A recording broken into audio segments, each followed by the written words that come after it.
Early in World War II, the U.S. Navy battled Nazi U-boats off the east coast of the United States in an area that came to be known as the Graveyard of the Atlantic.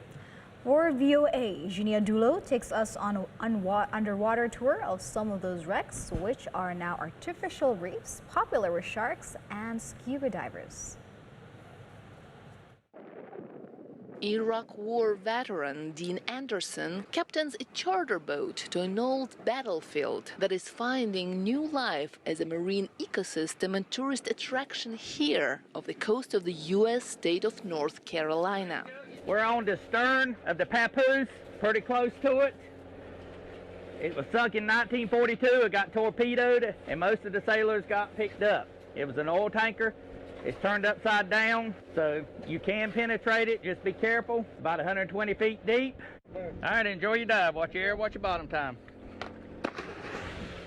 Many of the U.S. and German ships that were sunk in these waters during the Second World War leaked fuel for years, harming marine life. Now there are artificial reefs supporting marine life in the Atlantic Ocean. Marine biologist Avery Paxton says it's a rich environment. We don't fully understand why there are so many large predators like sharks and jacks and barracuda on the shipwrecks off the coast of North Carolina.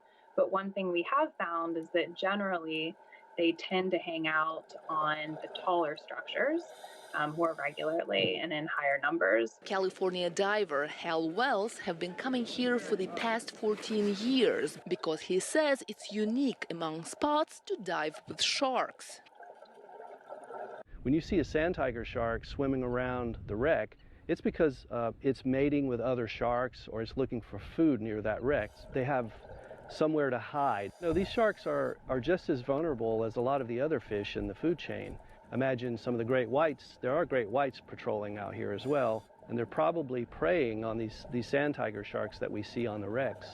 These shipwrecks support North Carolina tourism, attracting scuba divers and sport fishers, as well as its commercial fishing industry. Because some of the wrecks are deteriorating, a local nonprofit is sinking new vessels to keep those activities going. Debbie Boyce, chair of the Eastern Carolina Artificial Reef Association, says the boats are donated. The challenge is meeting rigorous cleaning requirements that can cost as much as $1 million. We've always found it ironic that if somebody's boat just accidentally sinks, nothing happens and nothing's clean.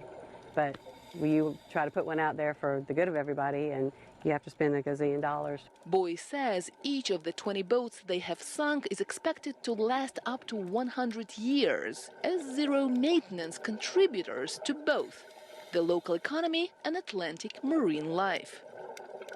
Genia Dulo for VOA News, North Carolina.